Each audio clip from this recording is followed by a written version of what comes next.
Hello hello hello. क्या हाल है सारे सी स्टूडेंट्स? आई होप सबकी पढ़ाई बहुत अच्छी चल रही है एंड उस पढ़ाई को और भी अच्छा बनाने के लिए मैं आ गया हूं आपके पास में। तो बच्चों, अपना सीए इंटर लॉ का ये जो अपनी जर्नी है, ये जो अपन कर रहे हैं अपना पूरा सिलेबस सीए इंटर लॉ का, इसमें अपन अपनी अगली सीढ़ी के ऊपर चढ़ने जा रहे हैं। कौन सी सीढ़ी है? ये सीढ़ी है chapter number 6, registration of charges. कौन सा चैप्टर है? Registration of charges. अपन ने 5 चैप्टर कंप्लीट कर लिए। कौन से चैप्टर कंप्लीट कर लिए अपन ने? 5 चैप्टर। एक बार इसको अपन देखते हैं कौन कौन से थे 5 चैप्टर। ये देखो, ये अपने पास में इंडेक्स है। अपन ने प्रीलिमिनरी वाला चैप्टर कर लिया जिसमें डेफिनेशंस और का पूरा पार्ट है। कंपनी इनकॉर्पोरेट कैसे होती है और उसके क्या क्या प्रोविजंस है इनकॉर्पोरेट करने के, वो अपन ने देख लिए। उसके बाद में कंपनी तो इनकॉर्पोरेट कर ली, अब कंपनी को क्या चाहिए? पैसा चाहिए। अब वो पैसा कैसे कैसे कंपनी रेज करेगी और पब्लिक को कैसे इनवाइट करेगी और किस तरीके का डॉक्यूमेंट इश्यू करके पब्लिक को इनवाइट करेगी कि आप हमारे पास में आओ, आपका पैसा लगाओ। तो वो मैंने बात करी थी शादी की कुमकुम पत्रिका प्रोस्पेक्टस के बारे में और अलॉटमेंट ऑफ सिक्योरिटीज के बारे में अपन ने डिस्कस किया। अब प्रोस्पेक्टस तो इश्यू कर दिया आपने, सिक्योरिटीज भी अलॉट कर दी। अब उस शेयर कैपिटल और डिबेंचर को इश्यू करने का और उसको मेंटेन करने के क्या क्या प्रोविजन है, वो इन्होंने बताया था चैप्टर नंबर 4 में। उसके बाद में कंपनी ने शेयर कैपिटल और डिबेंचर तो इश्यू कर दिया, ठीक है, कंपनी ने सिक्योरिटी इश्यू कर दी। अब कंपनी को क्या करना है? पब्लिक से और पैसा रेज करना है। पब्लिक को क्या चाहिए? पब्लिक से थोड़ा और पैसा चाहिए, तो वो एक और तरीका है जिसको बोलते हैं डिपॉजिट्स। तो उस वे से डिपॉजिट से कंपनी कैसे पैसा ले सकती है और उस डिपॉजिट को एक्सेप्ट करने के, उसको मेंटेन करने के, उसको वापस देने के, रीपेमेंट करने के क्या क्या प्रोविजंस है, वो अपन ने पढ़े थे चैप्टर नंबर 5 में। अब अपन आएंगे अपने chapter number 6, registration of charges वाले चैप्टर में। ओके, उसके बाद में अपने पास में ये 5 चैप्टर बचेंगे जिसमें से एक दो चैप्टर है जो छोटे हैं, बाकी 3 चैप्टर है थोड़े से लेंदी है बट बहुत अच्छे चैप्टर हैं। ये चैप्टर वो है जो आपका सीए फाइनल तक साथ नहीं छोड़ेंगे। ये चैप्टर जो है आपके, ये 2 चैप्टर तो आप सोच ही लो और ये कंटेस्ट कर लो कि ये 2 चैप्टर आपके सीए फाइनल तक साथ नहीं छोड़ने वाले। अभी अपन पढ़ेंगे रजिस्ट्रेशन ऑफ चार्जेस। देखो कितने नंबर पेज पर है? 141 पे। 141 पे चलते हैं अपन डायरेक्टली। ये रहा, देखो अपन ने पिछले कुछ चैप्टर जब पढ़े थे, जो लास्ट वाला ही चैप्टर पढ़ा था अपन ने, डिपॉजिट्स वाला, एक्सेप्टेंस ऑफ डिपॉजिट, डिबेंचर भी इश्यू करने वाला था। उसमें कॉन्सेप्ट आया था secure deposit, secure debenture issue करने का कॉन्सेप्ट आया था। वो क्या था? मैंने आपको बताया था कि किसी डिपॉजिट को या डिबेंचर को या जो सिक्योरिटी अपन इश्यू कर रहे हैं उसके ऊपर एक सिक्योरिटी आ गई, उसके ऊपर एक शेयर होल्डर का अधिकार आ गया कि मान लो अगर कंपनी पैसा देने में अगर इनकेपेबल रही, अगर कंपनी पैसा वापस नहीं दे पाई, तो अपन कौन सी ऐसी चीज है जिसको क्या कर सकते हैं? बेच के अपन उस अपना पैसा वापस भरपाई कर सकते हैं, ठीक है। उसको बोलते हैं सिक्योरिटी। सिक्योरिटी मींस एक सेफ्टी कि अगर आप कहाँ गए? आप मार्केट में गए, एग्जाम्पल, आप मार्केट में गए कुछ सामान खरीदने के लिए। आप पहली बार कोई दुकान में सामान खरीदने के लिए गए और वो सामान आपने खरीद लिया। अब आपने क्या करा? जेब में डाला पैसा। घर मींस आपको लग रहा था मैंने घर से निकला तब मेरे जेब में मैंने क्या करे थे? पैसे डाले। अब मान लो वो पैसे रास्ते में कहीं गुम हो गए। आपने जेब में हाथ डाला, निकाला, कुछ भी हुआ, आपके वो पैसे गुम हो गए। आपने जैसे ही उस सामान के पैसे देने के लिए हाथ डाला अपनी जेब में, आपकी जेब थी खाली। ओके, उस कंडीशन में आप क्या करोगे? सर हम अपना सामान उसको वापस कर देंगे। प्रैक्टिकल अगर आप सोचो, मान लो आपने कुछ ऐसा सामान खरीदा है जो रिटर्नेबल ही नहीं है। भाई दुकानदार ने बोल दिया, भाई इतनी देर तुम हमारा टाइम खराब कर रहे थे, 1 घंटे से तुम परचेज कर रहे हो, 1 घंटे से कभी ये सामान दिखाओ कभी वो सामान दिखाओ, ये पसंद नहीं आया वो पसंद नहीं आया, अब हम तो ये वापस नहीं लेंगे। जो खरीदा है उसका पूरा पूरा पैसा देना पड़ेगा आपको। तब आप क्या करोगे कि आप एक काम करो, मेरा ये सामान रखो। क्या करो, मेरा ये सामान जो मैं घर से लाया हूं, मान लो उसके पास में कुछ सिक्योरिटी, मान लो उसने क्या बोला कि ये मेरा फोन है। क्या है, ये मेरा फोन है, ये आप रखो अपने पास में। ओके, ये आप अपने पास में रखो, मैं जाता हूं घर पे और पैसा लेके वापस आता हूं। ओके, अब जो फोन आपने दुकानदार को दिया, वो क्या थी दुकानदार के लिए? वो थी दुकानदार के लिए आपके पैसों के बदले एक सिक्योरिटी, कि अगर आपने वो पैसा नहीं दिया, जो दुकानदार ने सामान के बदले आपको दिया था, जो सामान जो आपको देना था सामान के बदले, वो आपने नहीं दिया, तो दुकानदार क्या कर सकता है? आपके पैसों की वसूली वो सामान जो आपने फोन रखा था वो बेच के कर सकता है। ओके, अब प्रैक्टिकली आप बोलोगे तो सामान तो वो लेके ही नहीं गया। वो अलग बात है कि वो सामान नहीं लेके गया, बट उसने वो सिक्योरिटी रखी है वहां पे, और कंपनी उसको दुकानदार को बोला, आपने बोला कि अगर मैं वापस नहीं आया तो आप ये फोन बेच के अपना पैसा वसूल कर लेना। वो क्या है? वो है सिक्योरिटी। अब अब उसने जो सामान खरीदा उस दुकानदार से, आपने जो सामान खरीदा उस दुकानदार से, वो क्या है? वो सिक्योर्ड परचेज है। वो क्या है? वो एक सिक्योर्ड परचेज है, कि अब आपने जो सामान खरीदा है उसके अगेंस्ट में आपने एक सिक्योरिटी दी है। वही है सिक्योरिटी। ओके, अब सर बात तो चल रही है रजिस्ट्रेशन ऑफ चार्जेस की, आप हमें सिखा रहे हो सिक्योरिटी के बारे में। उसी की बात पे अपन आ रहे हैं। देखो, अब आपने सिक्योरिटी तो रख ली मान लो। अब जो कंपनी डिपॉजिट इश्यू करती है, जो डिबेंचर इश्यू करती है, अब उस पे क्या करा? कंपनी बोली हाँ ये सिक्योर डिपॉजिट है, आप क्या करो, इसको इश्यू करो और इसके बदले आप हमें पैसा दे दो। अब आप बताओ कि क्या कंपनी की ये वर्बल बात, क्या ये कंपनी की हवा में जो बात करी है कि हम सिक्योर डिबेंचर या सिक्योर डिपॉजिट इश्यू कर रहे हैं, उसके अगेंस्ट में कोई प्रूफ है या नहीं है? इस चीज का क्या वैलिडेशन है कंपनी के पास में?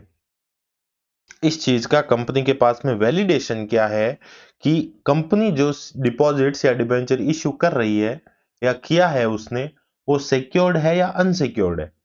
अब जो इन्वेस्टर होगा कंपनी में, जो पैसा लगाएगा अपना, वो अगर खाली इस बात पे विश्वास करके कि हाँ ये सिक्योर्ड है, और उसने पैसा लगा दिया और कंपनी मान लो भविष्य में डूब गई, बाद में बोला कि नहीं ये तो अनसिक्योर्ड डिपॉजिट थे, हमने तो आपको उस टाइम जब इश्यू करा तब ऐसे ही बोला कि ये तो सिक्योर है ताकि आप हमें पैसा दे दो, तो यहाँ पे इन्वेस्टर के राइट्स का क्या हुआ? वोलेशन हुआ या नहीं हुआ? बिल्कुल हुआ। यहाँ पे इन्वेस्टर बोलेगा कि अगर कंपनी ने बोला कि शेयर या जो भी डिपॉजिट डिबेंचर हमने इश्यू करे हैं, आपने इश्यू करे हैं, वो अगर सिक्योर थे, तो कौन सी ऐसी कंपनी की सिक्योरिटी है जिसको हम बेचकर अपना पैसा वसूल सकते हैं? उस केस में कुछ नहीं होगा। इसके लिए क्या कॉन्सेप्ट लाया गया है, एक ध्यान से सुनना, उसके लिए लाया गया क्या? उसके लिए लाया गया रजिस्ट्रेशन ऑफ चार्जेस। उसके लिए कौन सा कॉन्सेप्ट लाया गया? Registration of charges. अब ये क्या होता है रजिस्ट्रेशन ऑफ चार्जेस? ओके, पहली चीज तो, चार्ज किसको बोलते हैं? पहले आप ये बताओ चार्ज किसको बोलते हैं? What is charge? ये क्या होता है? What is charge? चार्ज का मतलब होता है any security created on any asset of company. क्या होता है कि आपने कंपनी की कोई भी असेट है उस पे अगर सिक्योरिटी क्रिएट कर दी है, उसको क्या बोलते हैं? चार्ज बोलते हैं। उसको क्या बोलते हैं? चार्ज बोलते हैं। अब आप देखो कि आपने मान लो कंपनी में पैसा लगाया एज ए इन्वेस्टर, और कंपनी बोलेगी कि हमने जो इश्यू करा है डिपॉजिट या डिबेंचर वो सिक्योर्ड है, तो कंपनी के पास में क्या वैलिडेशन है कि वो सिक्योर्ड है या अनसिक्योर्ड है? और इन्वेस्टर को ये चीज कैसे पता चलेगी कि आप कंपनी ने जो इश्यू कराया है डिपॉजिट या डिबेंचर वो सिक्योर्ड है या अनसिक्योर्ड है। उसके लिए कॉन्सेप्ट लाया गया कि आप कंपनी क्या करेगी, जो सिक्योरिटी कंपनी ने इश्यू करी है उसका क्या करेगी, उसका रजिस्ट्रेशन करेगी जो चार्ज क्रिएट करा है उस पर। ओके, अब देखो एक सिंपल सा उदाहरण लेता हूं मैं। अब मान लो आप क्या कर रहे हो, इंस्टाग्राम स्क्रॉल कर रहे हो। ओके, सब चलाते हैं आप इंस्टाग्राम। भाई मान लो मैं कोई भी एग्जांपल ले लेता हूं, जैसे आकाश। ठीक है, आकाश नाम का बंदा है। ओके, वो क्या कर रहा है, इंस्टाग्राम स्क्रॉल स्क्रॉल कर रहा है और वो स्क्रॉल करते करते उसमें देख रहा है सजेशंस आ रहे हैं लड़कियों की। ठीक है, लड़कियों की सजेशंस आ रही है। अब वो क्या करेगा कि यार अब कोई भी किसी का भी अगर लड़की का सजेशन बता रहा है तो मैं डायरेक्ट तो उसको मैसेज कर नहीं सकता। ऐसा तो नहीं है कहीं उसका जो ये इंस्टाग्राम की आईडी है वो कोई और चला रहा है, किसी और के फोन में चल रही है। बाद में पता चला कि मैं जिसको मैसेज कर रहा था वो बाबू नहीं बाबा था, है ना। इसके लिए क्या करा, उसकी प्रोफाइल ओपन करी। उसने प्रोफाइल ओपन करी, ऊपर नाम लिखा आया committed with mister Vishal. Okay, my word, my hubby, my X Y Z. ठीक है, उसका ये लिखा हुआ आया कि my X Y Z, my hubby, my husband. Okay, तो उसने देखा कि चलो ये अपने काम की नहीं है, इसको मैसेज नहीं करना है क्योंकि ये ऑलरेडी कमिटेड है। नेक्स्ट स्क्रॉल किया, उस पे भी आया माई word, my sweet, my heart, mister कौन, मिस्टर मीन्स आशीष, जो भी है, मान लो कोई भी नाम आप अज्यूम कर लो। तो उसने क्या करा, वापस बैक लिया। अब उसके सामने वापस एक आईडी खोली, उसमें कुछ नहीं लिखा था, उसने उस पर क्या कर दिया, मैसेज कर दिया और क्या करा, चैटिंग स्टार्ट कर दी। अब इसमें मैं क्या समझाने की ट्राई कर रहा हूं आपको, उसने क्या करा, उसने इंस्टाग्राम ओपन किया, सामने एक लिस्ट ऑफ जो भी आईडीज थी उसके सामने आ गई और उसको उसने ओपन करा और ओपन करते ही उसको पता चला कि ये क्या है, ये कमिटेड है। दूसरा ओपन किया, ये कमिटेड है। तीसरा ओपन किया, ये कमिटेड नहीं है। तो उसको ये कैसे पता चला कि जो दो मैंने ऊपर पहले आईडी चेक करी वो कमिटेड है या नॉन कमिटेड है। वो उसको पता चला कि उसने लिख रखा था कि I am already committed with X Y Z guy. Okay, तो उसी तरह अब आते हैं अपन अपने मुद्दे की बात पर। उसी तरह जब एक कंपनी सिक्योरिटी या फिर क्या, अगर कोई डिपॉजिट इश्यू करती है तो वो अगर सिक्योर डिपॉजिट और डिबेंचर है या सिक्योरिटी है तो कंपनी क्या करेगी, उस पे क्रिएट करेगी एक चार्ज। चार्ज का मतलब जिस तरीके से वो किसकी सिक्योरिटी है, वो है मिस्टर विशाल, मिस्टर आकाश, मिस्टर आशीष, जो भी है उसकी एक सिक्योरिटी है। ठीक है, उसी तरह कंपनी के जो डिपॉजिट डिबेंचर इशू है उसकी सिक्योरिटी कौन है, कंपनी के असेट्स। कंपनी के असेट्स उसके क्या है, सिक्योरिटी, और जो भी है वो है। अब उस सिक्योरिटी का क्या होगा, उसको अपन बोलते हैं चार्ज। किस पे चार्ज, डिपॉजिट्स या डिबेंचर पे क्या हो रखा है, डिपॉजिट्स या डिबेंचर के अगेंस्ट में जो आपने असेट दी है, कंपनी ने अपने डिपॉजिट्स या डिबेंचर के अगेंस्ट में जो असेट एज ए सिक्योरिटी दी है उस पे क्या क्रिएट हो गया, उस पे अब एक चार्ज क्रिएट हो गया, उसको बोलते हैं चार्ज। कंपनी के पास मान लो ये प्रॉपर्टी है, ये मान लो बिल्डिंग है। ओके, ये मान लो बिल्डिंग है एक। ओके, ये प्लांट एंड मशीनरी है। ओके, बिल्डिंग है, प्लांट एंड मशीनरी है। ओके, इस पे क्या क्रिएट हो गया, इस पे क्रिएट हो गया, इसको बांध दिया किसके साथ में, इसको बोल देते हैं चार्ज। ये किसके अगेंस्ट में चार्ज क्रिएट कर दिया इन्होंने, ये मान लो डिपॉजिट्स इशूड। ओके, या डिपॉजिट एक्सेप्टेड। कंपनी ने जो डिपॉजिट एक्सेप्ट करे थे उस पे, जो कंपनी ने डिपॉजिट एक्सेप्ट करे थे उस पे बिल्डिंग और प्लांट एंड मशीनरी की जो सिक्योरिटी रखी गई उसका क्या कर दिया, चार्ज क्रिएट कर दिया। उसका क्या क्रिएट कर दिया, चार्ज क्रिएट कर दिया कि कंपनी के जो डिपॉजिट्स है वो किसके अगेंस्ट में सिक्योर्ड है, वो प्लांट और sorry building and plant and machinery के अगेंस्ट में सिक्योर्ड है। और वो सिक्योरिटी पे चार्ज क्रिएट हो रखा है किसके बदले में, जो डिपॉजिट कंपनी ने इश्यू करे, जो डिपॉजिट कंपनी ने इश्यू करे हैं उसके अगेंस्ट में किस पे चार्ज क्रिएट हो रखा है, बिल्डिंग प्लांट एंड मशीनरी पे। एंड इस चार्ज को वैसे क्रिएट तो नहीं कर सकते। अब इसका वैलिडेशन क्या है कि आपने चार्ज क्रिएट कर दिया, आपने वर्बली बोल दिया, तो इसके लिए क्या करना पड़ता है, ये करवाना पड़ता है, क्या करवाना पड़ता है, इसका करवाना पड़ता है रजिस्ट्रेशन। बिना रजिस्ट्रेशन कोई भी चीज वैलिड नहीं मानी जाएगी। इसके लिए इसका क्या करवाना पड़ता है, रजिस्ट्रेशन करवाना पड़ता है। और वो रजिस्ट्रेशन कौन करता है, वो रजिस्ट्रेशन करता है आरओसी। इसका रजिस्ट्रेशन करता है रजिस्ट्रार ऑफ कंपनीज। कंपनी ने जो, मान लो यहाँ पे तो मैंने एग्जांपल लिया है डिपॉजिट्स का, बट सिक्योरिटी कोई भी हो सकती है, डिबेंचर हो सकता है। कंपनी ने जो सिक्योरिटी इश्यू करी है उसके अगेंस्ट में जो सिक्योरिटी दे रखी है कंपनी ने, उस पे क्या किया जाता है, एक चार्ज क्रिएट किया जाता है। और वो चार्ज को किसको रजिस्टर करना होता है, अपन को आरओसी के पास में। या अगर सेकंड अगर मैं लैंग्वेज बोलूं तो क्या बोला जाएगा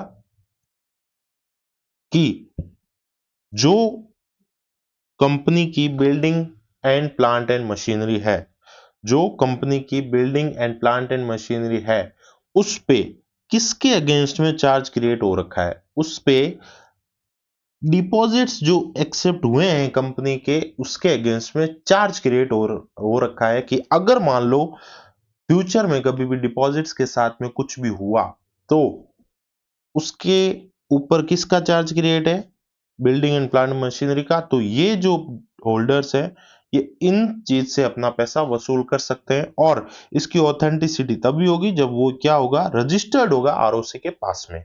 अब मान लो आपने एग्जामिनेशन का अपना एंटर का फॉर्म भरवा दिया या फाइनल का फॉर्म भरवा दिया, अब वो वैलिडेट ही अगर नहीं हुआ, अगर आईसीएआई ने आपका ये फॉर्म एक्सेप्ट नहीं किया तो उसका वैलिडेशन क्या रहेगा। ये वैलिडेशन तो तभी होगा ना जब आपका रजिस्ट्रेशन हो जाएगा। आप इंटर में भी पढ़ रहे हो, मान लो आपने क्लास पूरी ले ली, आपने सारा कुछ पढ़ लिया, लेकिन आपने अगर आईसीआई में इंटर के लिए रजिस्टर ही नहीं कराया तो उसका वैलिडेशन क्या होगा। इसके लिए इसका रजिस्ट्रेशन किसके साथ पास में होता है, आरओसी के पास में। अब आते हैं अपन अपने, ये था पूरा का पूरा बेसिक कॉन्सेप्ट जो आपको चार्ज के बारे में मेरे को समझाना जरूरी था। अब आपको मैं वापस एक सिंपल सी लैंग्वेज के साथ में वापस चैप्टर स्टार्ट होने से पहले आपको बता देता हूं कि एक्चुअली में चार्ज होता क्या है। चार्ज का मतलब होता है कि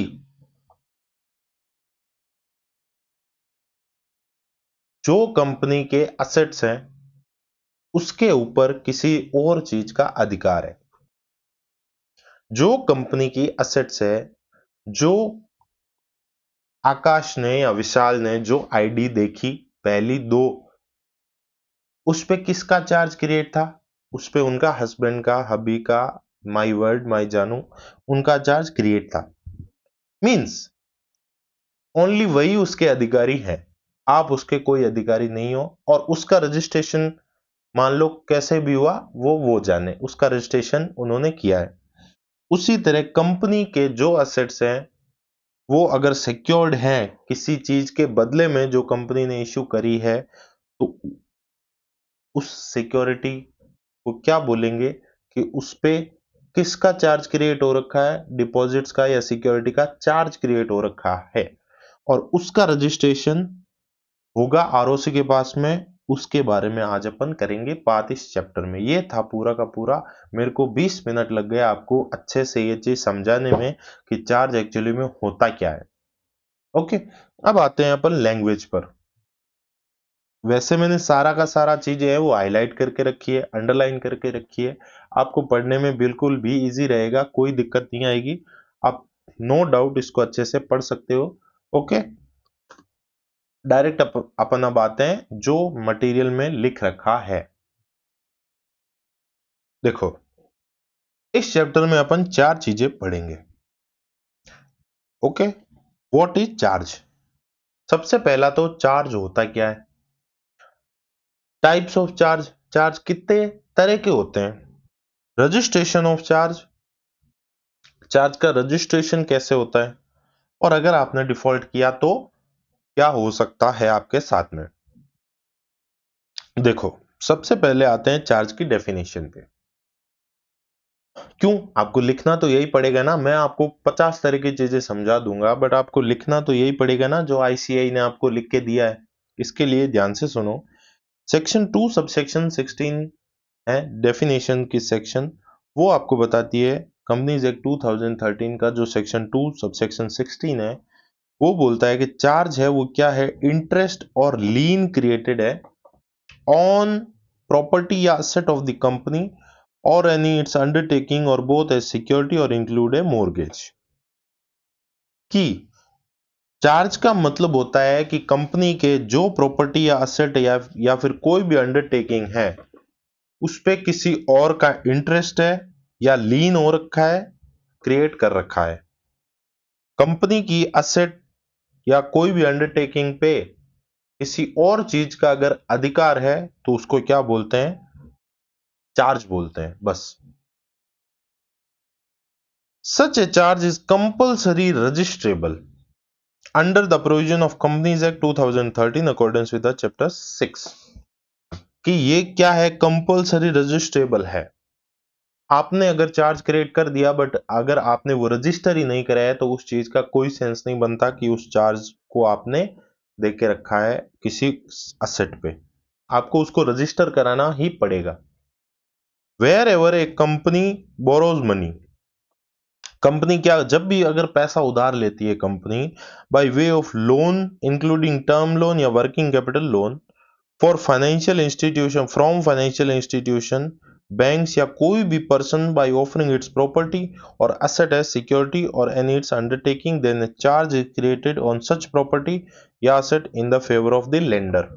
देखो, ये बोल रहा है कि अगर कोई कंपनी अपनी जरूरत के लिए कोई फाइनेंशियल इंस्टीट्यूशन से या बैंक के लिए या कोई भी आदमी से अगर लोन लेती है, कैसा लोन लेती है, बाई ऑफरिंग, अगर वो ऑफर करती है उसके बदले में क्या, अपनी property asset as a security, उसको क्या दे रही है कि आप हमें पैसा दो हम आपको सिक्योरिटी देंगे, देन तब चार्ज इज क्रिएटेड। तो उस टाइम पर क्या होता है, जो कंपनी ने असेट या सिक्योरिटी दी सामने वाले लेंडर को, लेंडर मीन जिसने पैसा दिया है, उसको उसके नाम के ऊपर क्या करवाना पड़ता है, चार्ज रजिस्टर करवाना पड़ता है कि आज से इस पे अधिकार आपका हुआ, आपने हमें पैसा दिया, हम आपको अपनी, आपने जो हमें पैसा दिया उसके बदले में हमारी जो कंपनी इसकी कंपनी की असेट्स हैं या अंडरटेकिंग है या फिर जो भी है, हम उसकी आपको सिक्योरिटी देते हैं और वो सिक्योरिटी हम किसके अगेंस्ट में रजिस्टर करते हैं, आपके अगेंस्ट में, लेंडर के अगेंस्ट में। ओके, समझ गए आप, ये बात है चार्ज की। चार्ज अब कितने तरह के होते हैं, चार्ज होते हैं दो तरह के, फिक्स चार्ज, फ्लोटिंग चार्ज। जैसे नाम से ही समझ आ रहा है आपको, फिक्स चार्ज और फ्लोटिंग चार्ज। फिक्स चार्ज का मतलब होता है कि वो चार्ज फिक्स असेट पे होता है, जो चार्ज कंपनी की फिक्स असेट पे होता है उसको बोलते हैं फिक्स चार्ज। फिक्स चार्ज में कौन कौन से, मान लो आप, जैसे मैंने एग्जांपल लिया था, कंपनी की बिल्डिंग हो गई, प्लांट एंड मशीनरी हो गई, जो कंपनी के फिक्स होते हैं। आपको ये मेरे को बताने की जरूरत नहीं है कि फिक्स असेट और फ्लोटिंग, फिक्स असेट और करंट असेट क्या होती है, बट फिर भी जो फिक्स असेट होती है उस पे जो चार्ज क्रिएट होता है उसको बोलते हैं फिक्स चार्ज। और जो कंपनी की करंट असेट्स हो गई उस पे जो भी चार्ज क्रिएट हुआ है उसको क्या बोलते हैं, फ्लोटिंग चार्ज। फ्लोटिंग मींस जो बदलता रहता है, वेरिएबल चार्ज। ओके, अब देखो फिक्स चार्ज का इसने कंप्लीट दे रखा है कि ये fix charge is a charge on the specific asset of the borrowing company. जो स्पेसिफिक असेट पे दिया जाता है बोरोइंग कंपनी की उसको बोलते हैं fix charge. These asset are a permanent nature like building machinery office premise etcetera. ये होते हैं कंपनी के फिक्स एसेट, इसके बदले में परमानेंट नेचर के जो होते हैं, इसके अगेंस्ट में अगर कंपनी ने लोन ले रखा है, की सिक्योरिटी दे रखी है उसको बोलते हैं fix charge. Further these asset are identified at the time of creation of charge. जो जब चार्ज क्रिएट हो रहा है तब सामने वाला बंदा उसको वेरीफाई कर सकता है कि हाँ यही है। A fix charge is usually created by way of the mortgage or by the deposits of title deed. अब देखो दो तरीके के होते हैं, मॉर्गेज और डिपॉजिट्स ऑफ टाइटल डीड। दोनों में क्या फर्क है? वैसे तो आप देखो ना तो दोनों एक ही तरह की चीजें हैं, पर थोड़ा सा इसके अंदर डिफरेंस है, वो मैं आपको बता देता हूं। आपको वैसे इसमें कोई काम नहीं आएगा, फिर भी प्रैक्टिकल एग्जाम, प्रैक्टिकल नॉलेज के लिए मैं आपको बता देता हूं। यहाँ पे जो इन्होंने बताया ना, मॉर्गेज का मतलब होता है कि इस पे पूरा का पूरा आपने अधिकार किसको दे दिया? आपने दे दिया है सामने वाली कंपनी को जिसने आपको पैसा उधार दिया है। लेंडर को आपने पूरा का पूरा उस चीज पे, उस फिक्स एसेट पे अधिकार दे दिया, भले ही आपके पास में वो चीज है बट उसके पास में पूरा अधिकार है। दूसरा ऑप्शन ये उसको बोलते हैं अपन मॉर्गेज। मॉर्गेज का मतलब होता है आपने वो उसी के अधिकार में दे दी। दूसरा ऑप्शन है डिपॉजिट्स ऑफ टाइटल डीड्स। आपके घर की जो आप जिस घर में रहते हो, ओके, आपकी फैमिली जहां पे रहती है, उस घर के कागजात होंगे, उस घर का डॉक्यूमेंटेशन होगा, लीगल डॉक्यूमेंट हो गए। अब मान लो आपने, आपके फादर साहब ने लोन लिया किसी से, बैंक से या कोई कंपनी से, और तो क्या वो बैंक वाले या जो आपकी जो कंपनी है आपको लोन दिया है, आपको या आपके फादर को, वो आपको घर से बाहर निकाल के खुद आके रहने लग जाएंगे अपने घर में, आपके घर में, कि नहीं नहीं अब तो आपने लोन ले लिया है, हम रहेंगे आपके इस घर में, आप बाहर निकलो? ऐसा तो आप कभी नहीं होगा। इसके लिए क्या करते हैं, जो आपके जो लीगल डॉक्यूमेंट होते हैं ना, वो ओरिजिनल लीगल डॉक्यूमेंट क्या करती है, बैंक लेके जाती है कि हमने आपको लोन दिया है, जब तक आप ये अपना लोन रीपे नहीं करोगे कंप्लीटली, आपके जो भी ये लीगल डॉक्यूमेंट है आपके इस प्रॉपर्टी के, वो हम अपने पास में रखेंगे। इसको बोलते हैं deposits of title deeds. Okay, mortgage का मतलब तो आपने अधिकार दे दिया, ठीक है। और दूसरी deposits of title deed means उनके अधिकार में नहीं है, उनके पास में खाली आपने लीगल डॉक्यूमेंट दिए हैं, और वो क्या कह रहा है, कहलाएगा deposits of title deeds. When a charge is created on the such assets, means fixed asset pay, then the charge remains fixed and the borrowing company is not permitted to sell such asset during the period of charge through it may use them, though it may use them। कि जिस company ने ये loan लिया है, okay, जो पैसा लिया है, और किसी अगर फिक्स असेट पे चार्ज क्रिएट हुआ है ना, तो वो उस असेट को तब तक नहीं बेच सकती तब तक आप पूरा पैसा, जब तक आप पूरा पैसा नहीं चुका देते। आप उस पे कोई भी ट्रांजैक्शन नहीं कर सकते। आपने जब तक अपना कंप्लीट पैसा नहीं दोगे तब तक आप उस असेट को बेच नहीं सकते। ओके, भले ही दो इट में यूज देम, भले ही आप अपने चीज को यूज कर सकते हो। आप अपने घर में रह रहे हो, आपने लोन लिया, आपने अपने क्या करा, आपने अपनी प्रॉपर्टी बैंक के नाम रख दी, आपने कागजात नाम रख दिए। अब आप जब तक आपके घर पे लोन चल रहा है आप अपने घर को बेच नहीं सकते किसी और को। हाँ, लेकिन आप उसमें, उस घर में रह सकते हो, आप उस घर में जो चाहे कर सकते हो, कुछ भी कर सकते हो, आपको उस चीज से कोई मना नहीं है। इसके लिए ये बोल रहा है कि not permitted to sell such asset during the period of charge, जब तक चार्ज क्रिएट कर रखा है तब तक आप उसको बेच नहीं सकते। दो इट में यूज देम, भले ही आप उसको यूज कर सकते हो। Asset under fixed charge can be sold only with the permission and consent of the charge holder। Okay, कि वो जो फिक्स एसेट है वो ओनली एंड ओनली किसकी परमिशन या कंसेंट से आप बेच सकते हो? जो चार्ज होल्डर है, जिसके नाम पे चार्ज क्रिएट करा है उसको बोलते हैं चार्ज होल्डर। आपने किसके अगेंस्ट में चार्ज क्रिएट करा? बैंक के अगेंस्ट में चार्ज क्रिएट करा, तो आप उसकी परमिशन के बिना नहीं बेच सकते। अगर बेचता है और अगर वो परमिशन दे देता है हाँ बेच दो, तो आप बेच सकते हो। A fixed charge is the vacated when the money borrowed against the asset subject to the fixed charge is repaid in the full। कि जो चार्ज आपने क्रिएट करा है वो पूरा का पूरा हट जाएगा जब आप पूरा का पूरा पैसा वापस दे दोगे। बस ये 3 चीजें हैं, 3 चीजें बोल रहे हैं कि आपको बेचने का कोई राइट्स नहीं है, बट आप इसको यूज कर सकते हो, और अगर आपको बेचना है तो उसकी परमिशन के बिना, चार्ज होल्डर की परमिशन के बिना नहीं बेच सकते। और अगर आपने पूरा का पूरा पैसा चुका दिया तो उस पे जो चार्ज क्रिएट हुआ था वो आपका पूरा का पूरा हट जाएगा, वेकेट हो जाएगा आपका चार्ज। नाउ ये तो बात हो गई फिक्स चार्ज की। अब आते हैं फ्लोटिंग चार्ज पे। फ्लोटिंग चार्ज जो वो चार्ज होते हैं जो किसके अगेंस्ट में क्रिएट होते हैं, वो होते हैं करंट, कंपनी की जो करंट असेट्स होती है ना, जो मूवेबल प्रॉपर्टी होती है कंपनी की, मान लो कंपनी के रॉ मटेरियल हो गए, कंपनी का स्टॉक हो गया। ऐसा तो है नहीं जब तक ये लोन चल रहा है तब तक अपना स्टॉक है वो उसको डाउन में ही रखना पड़ेगा। बैंक बोलेगी नहीं आपको ये स्टॉक है वो बेचना नहीं है जब तक हम नहीं बोलेंगे। ऐसा तो हो नहीं सकता। अगर कंपनी स्टॉक नहीं बेचेगी तो उसका पैसा कैसे चुकाएगी? उसको कमा के पैसा भी तो चुकाना है ना। इसके लिए बोल रही है कि अगर कंपनी की मूवेबल असेट्स पे अगर कोई चार्ज क्रिएट कर रखा है तो उसको फ्लोटिंग चार्ज बोलते हैं, और वो आप क्या कर सकते हो उसमें डीलिंग कर सकते हो। ओके, इसके लिए इन्होंने क्या बोला है, a floating charge is created on the asset or class of the asset which are the fluctuating या चेंजिंग इन द नेचर, कि जो फ्लक्चुएटिंग है या चेंजिंग है इन नेचर, जैसे कि क्या, raw material, stock, debtor etcetera. Okay, it is a charge upon the asset both present और फ्यूचर। और ये चार्ज किस पे होता है? ये चार्ज आपके जो प्रेजेंट में प्रॉपर्टी है आपके पास में, विद फ्यूचर में भी अगर आपके पास में इस टाइप की प्रॉपर्टी हो सकती है, उस पे चार्ज क्रिएट माना जाएगा। मान लो आपने रॉ मटेरियल स्टॉक पूरा बेच दिया, अब कंपनी के पास में जिसने पैसा दिया है उसके पास में कोई सिक्योरिटी बची नहीं कि आपके जो पैसे हैं वो रिकवर कर सके। ऐसा नहीं होगा। इसके लिए बोला है कि आपके पास में अभी जो प्रेजेंट में आपके पास में असेट है उस पे तो चार्ज क्रिएट है ही, लेकिन आपने अगर फ्यूचर में भी अगर कोई ऐसी असेट क्रिएट करी जो फ्लक्चुएटिंग या चेंज इन नेचर है, तो उस पे भी आपका ये चार्ज माना जाएगा।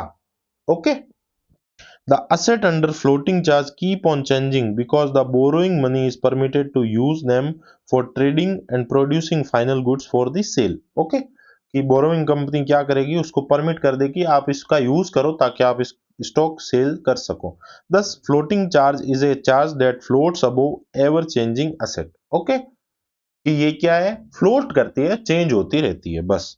दस unlike a fix asset, the fix charge the asset offered as security by the company can be dealt with by it in ordinary course of business, the buyer of the asset will get free of charge. Okay, कि ऐसा नहीं है, fix charge की तरह नहीं है ये कि इस पे फिक्स रहेगा, आप इसको बेच नहीं सकते, ये फ्लोटिंग है, वेरिएबल है, आप इसको यूज कर सकते हो, बस इतना सा ही फर्क है। ओके, नाउ इन्होंने छोटा सा इन्होंने क्या, अपन ने छोटा सा ये चार्ट देके बताया है कि फिक्स चार्ज और फ्लोटिंग चार्ज में क्या फर्क है। देखो, इतना पड़ा, इसका समरी में आपको छोटा सा है कि फिक्स चार्ज क्या होता है, फिक्स एसेट पे क्रिएट होता है, not permissible to sell of the asset, आप उसको बेच नहीं सकते जब तक आपको बोला नहीं जाए। Sold only with the consent of charge holder, कि अगर आपको फिक्स एसेट बेचना है तो आपको किसका, चार्ज होल्डर की परमिशन लेनी पड़ेगी, कंसेंट लेना पड़ेगा। और चार्ज कब वेकेट हो जाएगा, जब आपने पूरा पैसा वापस दे दिया है। उसके अगेंस्ट में फ्लोटिंग चार्ज क्या होता है, करंट असेट पे होता है, permitted to use for trading, कि अगर आप ट्रेड ही नहीं करोगे, अगर आप ऑपरेटिंग बिजनेस ही नहीं चलाओगे तो कंपनी पैसा कैसे चुकाएगी। इसके लिए क्या होता है, permitted to use, no consent of charge holder required to sell asset. अब मान लो कंपनी के पास में बहुत सारा स्टॉक पड़ा है, अब जब जब उसको स्टॉक बेचना होगा तब तक उस बोरोइंग कंपनी या बैंक के पास में थोड़ी जाएगी, भाई कंपनी कंपनी मैं अपना ये इतना सारा स्टॉक बेच रही हूँ, आप एक काम करो अपना साइन करके दो। ऐसा नहीं है। इसके लिए बार बार या कभी भी उसकी ये असेट बेचने के लिए परमिशन लेने की कोई रिक्वायरमेंट नहीं है। और charge vacated when borrowing paid, यही बात पहले थी कि अगर आपने सारा का पैसा दे दिया तो उस पे चार्ज पूरा का पूरा हट जाएगा। नाउ अब देखो, अब बात आती है क्रिस्टलाइजेशन ऑफ फ्लोटिंग चार्ज।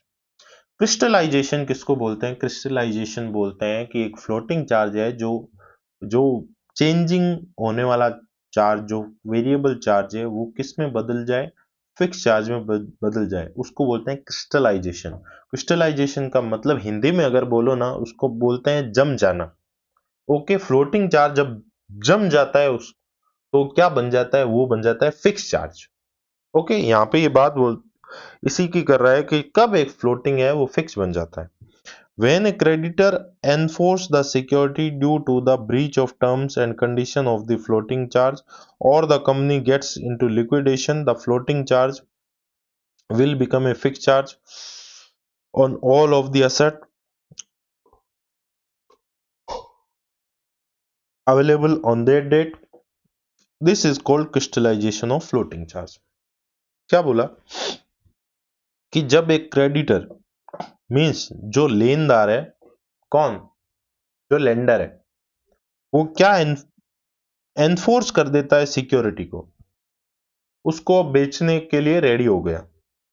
मान लो आपने पैसा नहीं दिया, उसने एक्शन ले लिया, कंपनी की जो सिक्योरिटी आपने दी थी उसको बेचने के लिए एनफोर्स कर रहा है। अब क्यों? अगर आपने क्या कर दिया, कोई भी जो आपने फ्लोटिंग चार्ज पे आपने लोन लिया था या आपने पैसा लिया था, उसके टर्म्स एंड कंडीशन में आपने क्या कर दिया, ब्रीच कर दिया। आपने अगर पहली चीज तो ये कि आपने टर्म्स एंड कंडीशन ब्रीच करी, दूसरी या तो कंपनी क्या चली गई, लिक्विडेशन में चली गई। अब कंपनी क्या कर रही है, लिक्विडेशन में चली गई। अब कंपनी के पास में कुछ नहीं है, कंपनी के फटे हाल है, कंपनी के पास में पैसा नहीं है वापस देने के लिए। तो क्या हो सकता है, जो आपने फ्लोटिंग चार्ज क्रिएट कर रखा था वो अब फिक्स चार्ज में बदल सकता है, अगर जिस शर्तों पे फ्लोटिंग चार्ज दिया था उस वो शर्त आपने फॉलो नहीं करी, या फिर कंपनी क्या हो रही है, वाइंडिंग अप हो रही है, कंपनी के पास में कुछ नहीं है, कंपनी हो गई फक्कड़। उस टाइम में क्या होगा, फ्लोटिंग चार्ज बन जाएगा फिक्स चार्ज, और कंपनी फिक्स चार्ज के हिसाब से अपना पैसा वसूल सकती है। A floating charge remain dormant until it become the fixed or crystallization. On crystallization of charge, the security become fixed is available for the realization by the lender so that borrowed money can repaid. Simple सी बात यही बोला जो अपन पहले बोल रहे थे कि क्रिस्टलाइजेशन हो जाने के बाद में वो क्या हो जाएगा, अवेलेबल फॉर रियलाइजेशन हो जाएगा, उसको बेच बेचा के पैसा वापस लिया जा सकता है। अब देखो, अभी तक अपन ने पढ़ा था कि चार्ज का मतलब क्या होता है।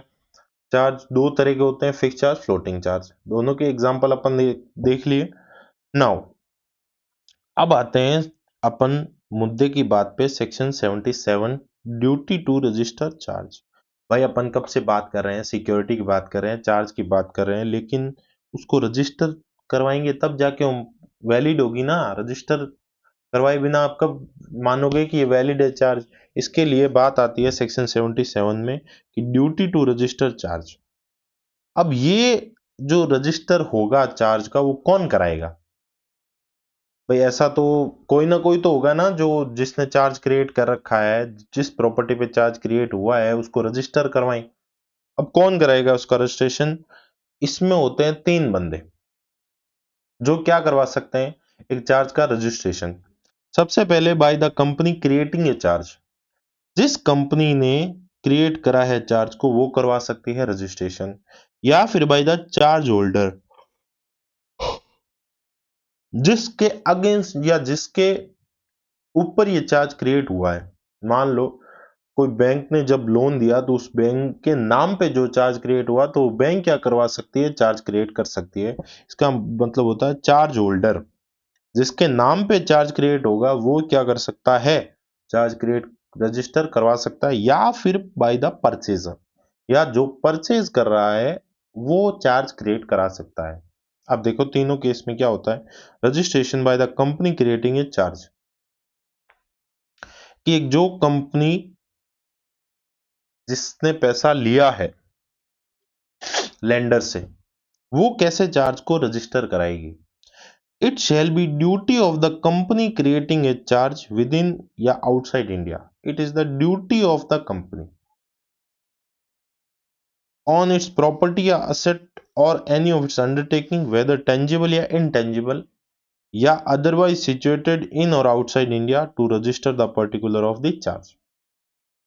इसने सिंपल सी एक ही बात बोली है, it shall be duty of the company creating a charge to register the particular of the charge, बस it shall be duty of the company to register the particular of charge, भले ही वो in with in India हो भले outside India हो, भली वो property tangible हो, भली इंटेंजिबल हो, भली वो कुछ और हो अदरवाइज हो, या फिर वो प्रॉपर्टी सिचुएटेड इन इंडिया हो या आउटसाइड इंडिया हो। ड्यूटी किसकी है? कंपनी जो चार्ज क्रिएट कर रही है। When A charge is created by the deposit of title deeds, it shall also registrable by the borrowing company. अब टाइटल डीड्स डिपॉजिट करने वाला कॉन्सेप्ट कहाँ है? Normally bank agrees for this mode of charge instead of proper mortgage.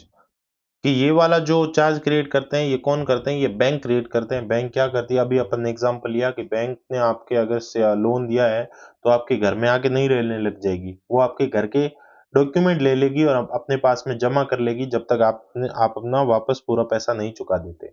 इसके लिए क्या बोलते हैं? Where charge is created by deposits of title deeds. कि जब आपने आपने अपने जो भी लीगल डॉक्यूमेंट है आपकी प्रॉपर्टी के, वो आपने जमा करवा के अगर आपने लोन लिया है या पैसा लिया है, तो it also registrable by the borrowing company. तो इसको कौन रजिस्टर कर सकता है चार्ज को? Borrowing company. जिसने पैसा लिया है बैंक से, वो भी क्या कर सकती है? रजिस्टर कर सकती है। मोस्ट केसेस में कब होता है? ये चीज बैंक रजिस्टर करती है इस चार्ज को।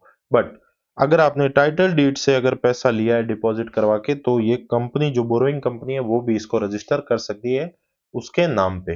अब आते हैं by registration by the charge holder. In case of the borrowing company creating a charge fails to register the charge within the prescribed period of 30 days। अब पहली चीज तो ये चार्ज कितने दिन में रजिस्टर होना चाहिए? ये चार्ज होना चाहिए विद इन 30 डेज। ये चार्ज होना चाहिए विद इन 30 डेज। इसको अपन लिख देते हैं, इसका ये रह गया है इसका जो विद इन 30 डेज। ओके। कि इसको 30 दिनों के अंदर अंदर क्या करवाना पड़ता है? रजिस्टर करवाना पड़ता है। लेकिन अगर इसने 30 दिनों के अंदर रजिस्टर नहीं कराया, then the person in whose favor the charge is created lender can get the charge register। भाई पहले 30 दिनों के अंदर जिस कंपनी ने पैसा लिया, ओके, जिसकी सिक्योरिटी है, वो चार्ज क्रिएट करेगी। 30 दिन पार हो गए, अभी तक नहीं करा, तो जो चार्ज होल्डर है जिसके नाम पे चार्ज क्रिएट करा है या किया जाएगा, वो रजिस्टर कराएगा खुद के नाम से। अब आते हैं register by the purchaser. Where a company purchase some property in whose case a charge was already registered. भाई अगर मान लो किसी कंपनी ने ऐसी कोई असेट परचेज करी है जिसपे ऑलरेडी किसी और का चार्ज क्रिएट हो रखा है, भाई किसी और का वहां पे अधिकार है, जिससे असेट खरीदी है, उसने कहीं और से पैसा लिया था और उस पैसे के बदले उसने उसी असेट का क्या दिया था? चार्ज दिया था कि आप ये वाला सिक्योरिटी रख लो या उसके कागज रख लो, ताकि जब भी आपको वसूलना हो। अब क्या कर रहा है? वही प्रॉपर्टी वो आगे किसी को बेच रहा है। अब परचेजर को पता चला कि ये प्रॉपर्टी ऑलरेडी क्या हो रखी है? रजिस्टर है, उस पे चार्ज है। तो वो क्या कर सकता है? In this case the company purchasing the property, जो कंपनी इस प्रॉपर्टी को परचेज कर रही है, shall get the charge register in its name in place of the seller in the records of the registrar of the company. वो क्या करेगा? उस पे अपने नाम पे चार्ज क्रिएट कराएगा कि भैया अब ये प्रॉपर्टी है जो मेरी है, अब इस पे आप चार्ज किसके नाम से क्रिएट कर लो? मेरे नाम से क्रिएट करो। Okay. The particular of the charge is prescribe form together with the copy of the instrument if any creating the charge duly signed by the company and the charge holder shall be filed with the our registrar within 30 days of the creation of the charge along with the prescribed fees। Okay. Charge create होने के अगले 30 दिनों के अंदर अंदर आपको किसको ये फाइल करना पड़ेगा? चार्ज रजिस्ट्रार को, आरओसी को। Okay. A copy of every instrument creating any charge and required to be filed with the registrar shall be verified as below. Okay. कि जो आपने चार्ज क्रिएट करने के लिए जो आपने डॉक्यूमेंटेशन किया था, जो आपने कॉन्ट्रैक्ट किया था, या जो आपने इंस्ट्रूमेंट मींस इंस्ट्रूमेंट आपने एग्जीक्यूट किया था, जो चार्ज क्रिएट करने के लिए जो आपने फाइल के रजिस्ट्रार के साथ में, वो कैसे वेरीफाई होगा? वेयर द इंस्ट्रूमेंट और the deed related solely to the property situated outside India. अगर कोई ऐसी प्रॉपर्टी पे चार्ज क्रिएट हुआ है जो प्रॉपर्टी कहाँ पे सिचुएटेड है? Outside India. The copy shell be verified bye A certificate issued either. तो कॉपी कैसे वेरीफाई होगी? या तो certificate issued under seal if any of the company, उस पे सील लगी होनी चाहिए कंपनी की, या फिर under the hand of any director या कंपनी सेक्रेटरी और authorise officer in charge. Okay, या फिर under the hand of some other person other than the company who is interested in the mortgage और charge, या फिर उस बंदे के साइन जो इस चार्ज को क्रिएट होने में इंटरेस्टेड है, जिसका उसमें हाथ है। ओके, तो अगर प्रॉपर्टी आउटसाइड इंडिया अगर है तो उस केस में वो चार्ज, वो सर्टिफिकेट है चार्ज का, कैसे वैलिडेट होगा? आपने सील दी है उस कंपनी पे, या फिर उस पे डायरेक्टर के या कंपनी सेक्रेटरी के या फिर जो बंदा ऑथराइज्ड है उसके क्या है, साइन है, या फिर जो बंदा क्या है, इंटरेस्टेड है इस मॉर्गेज या चार्ज में, उसके साइन है। ओके, और अगर प्रॉपर्टी है वो इंडिया में ही अगर क्या है, सिचुएटेड है, the copy shell be verified by the certificate issued. तो कॉपी वेरीफाई कैसे होगी? Under the hand of any director, जब वो क्या, अगर उस कॉपी पे किसके साइन है, डायरेक्टर के, कंपनी सेक्रेटरी के, या फिर जो बंदा ऑथराइज्ड है बोर्ड ऑफ डायरेक्टर के द्वारा। ओके, अब देखो इस चीज का इस अपने ना वैसे कोई ऐसा कुछ है नहीं ज्यादा। क्यों? क्यों नहीं है ज्यादा? क्योंकि देखो ये है चार्ज क्रिएटेड बिफोर 2018। अब इसमें ना लिमिट दे रखी है 30 दिन की, 300 दिन की, और 2018 के बाद में आज 7 साल हो गए। ओके, 7 साल हो गए तो अभी इस कॉन्सेप्ट का कोई मीनिंग नहीं है, आप पढ़ो भले। ओके, फिर भी मैंने इस नोट्स में दे रखे हैं, अगर आपको गो थ्रू करना हो ना तो एक बार आप भले गो थ्रू कर लेना, बट फिर भी इसका कोई मीनिंग है नहीं एज सच कुछ, आई थिंक। क्योंकि इसने बोल रखा है कि आपको 30 दिन के अंदर रजिस्टर कराना है, उसके 300 दिन के अंदर फिर आपको 6 महीने मिलेंगे, तो उस टाइम को 7 साल हो गए। अब इसका कोई सेंस नहीं है।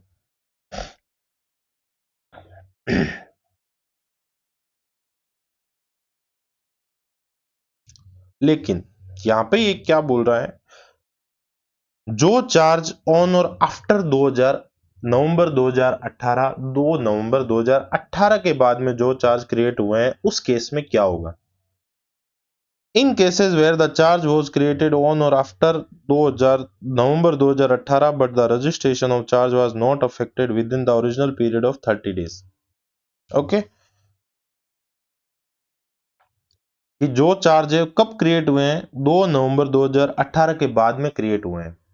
ओके, लेकिन उसका रजिस्ट्रेशन है ना, वो अभी तक 30 दिनों के अंदर नहीं हुआ। वो अगर 30 दिनों के अंदर नहीं हुआ है तो रजिस्ट्रार क्या कर सकता है? एप्लीकेशन अगर रिसीव हुई कंपनी के द्वारा, अगर कंपनी रजिस्ट्रार को ये एप्लीकेशन दे दे तो वो क्या करेगा? रजिस्ट्रार इस रजिस्ट्रेशन को अलाउ कर देगा to be made within period of 60 days from the creation, कि मींस 30 दिन का एक्सटेंशन मिल जाएगा। In other words, a grace period of 30 days is granted after the expiry of the 30 days on payment of additional fees। कि 31 दिन का additional दिन time मिल जाएगा payment of fees करने पर। If the charge is not registered within the extended time as above.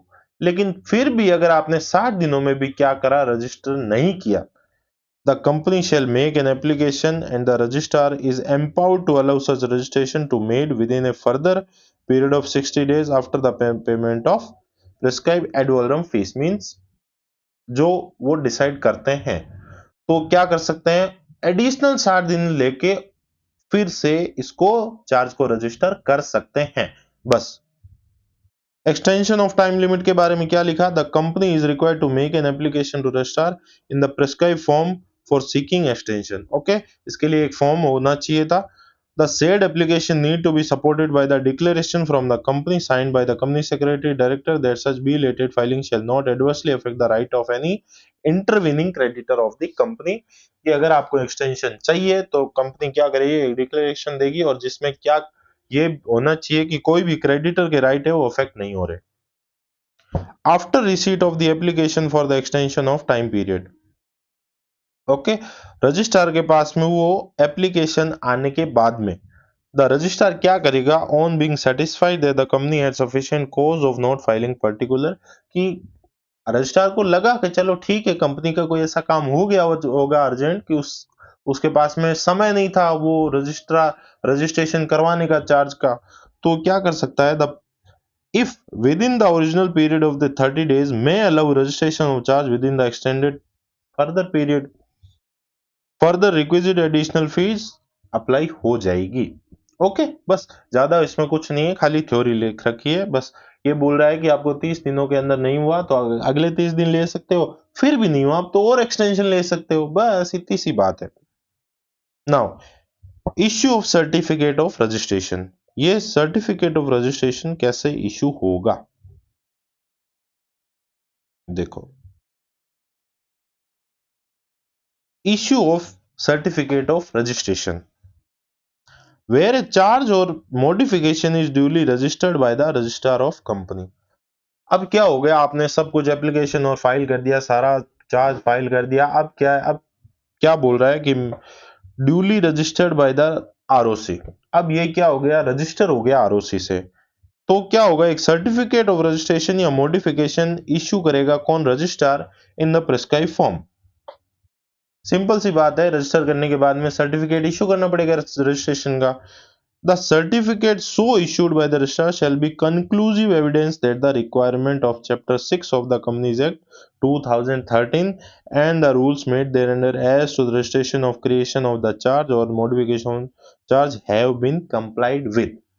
अब देखो, जो आपने चार्ज क्रिएट करा उसका आपने आरओसी के पास में रजिस्ट्रेशन करवा लिया और आपके पास में सर्टिफिकेट मिल गया, तो ये एक कंक्लूसिव एविडेंस है, ये एक कंक्लूसिव प्रूफ है कि आपने अपनी कंपनी में असेट पे जो सिक्योरिटी है उस पे चार्ज क्रिएट कर रखा है, किसके नाम से क्रिएट कर रखा है और कब क्रिएट कर रखा है और कितने पैसे का क्रिएट करके रखा है, ये एक कंपनी के पास में प्रूफ होगा। ओके, यही एक कंक्लूसिव प्रूफ है रजिस्ट्रेशन ऑफ चार्ज, जो आपको बताएगा कि प्रॉपर्टी पे चार्ज क्रिएट हो रखा है। ओके, अब देखो, charge created on or after 2018, register the charge within 30 days. अपन ने जो टाइम लाइन है उसको अपन ने एक चार्ट में दे रखा है कि उसका, आप अगर ऊपर थ्योरी नहीं पढ़ो तो ये नीचे बस इसको गो थ्रू कर लोगे तो इतने से भी आपका काम हो जाएगा। आपने अगर 2018 नवंबर 2018 के बाद में अगर कोई चार्ज क्रिएट करा है तो उसको रजिस्टर कराना पड़ेगा 30 दिनों के अंदर। लेकिन अगर आपने रजिस्टर नहीं कराया तो एप्लीकेशन देंगे किसको, आरओसी को, एक्सटेंशन के लिए। तो आरओसी क्या करेगी, नेक्स्ट 30 डेज का एक्सटेंशन दे देगी, मीन्स 30 + 30 60 दिन का, टोटल 60 दिन, अगले 30 दिनों में आप करवा सकते हो। लेकिन अगर 60 दिनों में भी रजिस्टर नहीं हुआ तो रजिस्ट्रार क्या करेगा और 60 दिन का टाइम दे देगा फीस के साथ में, या फीस दे दो, हम अगले और 60 दिन का टाइम दे देंगे। तो टाइम कितना मिल गया, 30 दिन का, फिर से 30 दिन का और एक बार फिर से 60 दिन का, और हो जाने के बाद में क्या हो जाएगा, सर्टिफिकेट इशू हो जाएगा। बस इतना सा मैटर है। नाउ अब ये बोलता है कि जो सेक्शन 77 है, ऊपर जो चार्ज क्रिएशन वाला सेक्शन है, वो कुछ जगह पे क्या नहीं होता, अप्लाई नहीं होता। कौन सी जगह पे अप्लाई नहीं होता, तो सेक्शन 77 है, note to be made to certain charges which are prescribed in the consultation with the RBI. Okay, जो आरबीआई ने जिस पे कंसल्ट कर रखा है कि आपको इस पे सेक्शन 77 नहीं लगाना, तो उस पे आपको ये यूज नहीं करना। ये बोल रहा है कि rule number 3 sub rule 5 state that nothing contained in rule 3 shall apply to any charge required to be created or modified by the banking company under section 77 in favor of the RBI when any loan or advance has been made to it under sub clause D of the clause 4 of the section 17 of the RBI Act 1934। भाई आपने पढ़ा होगा कि RBI banks को पैसा देती है, banks RBI को पैसा देती है। ऐसा आपने कॉन्सेप्ट पढ़ा होगा रेपो या रिवर्स रेपो में, या फिर मान लो, चलो मैं बता देता हूं, जब बैंक्स को लिक्विडिटी की जरूरत होती है तब आरबीआई से हेल्प लेती है, बैंक पैसा लेती है आरबीआई से। और जब आरबीआई क्या करती है, जब बैंकों के पास में लिक्विडिटी बहुत ज्यादा हो जाती है, बैंकों के पास में पैसा बहुत ज्यादा हो जाता है, तो आरबीआई क्या बोलती है कि आप एक काम करो, अपना जो पैसा है हमारे पास में रख दो। अब अगर बैंक या फाइनेंशियल इंस्टीट्यूशन जो है, आरबीआई है उनका बाप, आरबीआई है रेगुलेटर जो सारी बैंक्स को, फाइनेंशियल इंस्टीट्यूशन को मैनेज करता है, उनके रेगुलेशंस को मैनेज करता है। अब आरबीआई ने क्या दिया, बैंक को पैसे दिए, ठीक है। अगर आरबीआई ने बैंक्स को लोन दिया, तो अब बैंक्स अपनी सारी प्रॉपर्टी आरबीआई के नाम थोड़ी करेगा। ये तो क्या है, ये एक बाप बेटे का लेन देन है। भाई आपने अगर पापा से आपके पैसा लिया, आपने जरूरत के लिए पैसा लिया, तो पापा अपने आपके ऐसा थोड़ी बोलेंगे कि तू एक काम कर, अपने घर के कागज मेरे नाम कर, अपना उस पे चार्ज, मेरे नाम पे चार्ज रजिस्टर कर, ठीक है। ऐसा तो नहीं हो सकता ना। ये क्या है, आरबीआई है बैंक्स का बाप। तो बैंक को अगर पैसा चाहिए होगा, बैंक अगर आरबीआई से लोन लेगी, तो उस केस में क्या बोला है कि उस केस में आप ये चार्ज वाला सेक्शन उस पर अप्लाई नहीं करोगे, उस पर ये चार्ज एप्लीकेबल नहीं होगा, बस। नाउ अब आते हैं किस पे, सेक्शन 18, सेक्शन 80 पे। सेक्शन 80 किसके बारे में बात करता है, डीम्ड नोटिस ऑफ चार्ज, कि कभी कभी भले ही आपने चार्ज का नोटिस आपके पास में नहीं है, लेकिन हम मान लेंगे कि ये नोटिस चार्ज का है। क्या है, section 80 of the Companies act 2013 state that where any charge is registered under section 77, कि आपने ऊपर 77 में चार्ज रजिस्टर कराया, any person acquiring such property, asset, undertaking a part thereof or any share or the interest therein shall be deemed to have been notice of the charge from the date of the such registration. Okay okay?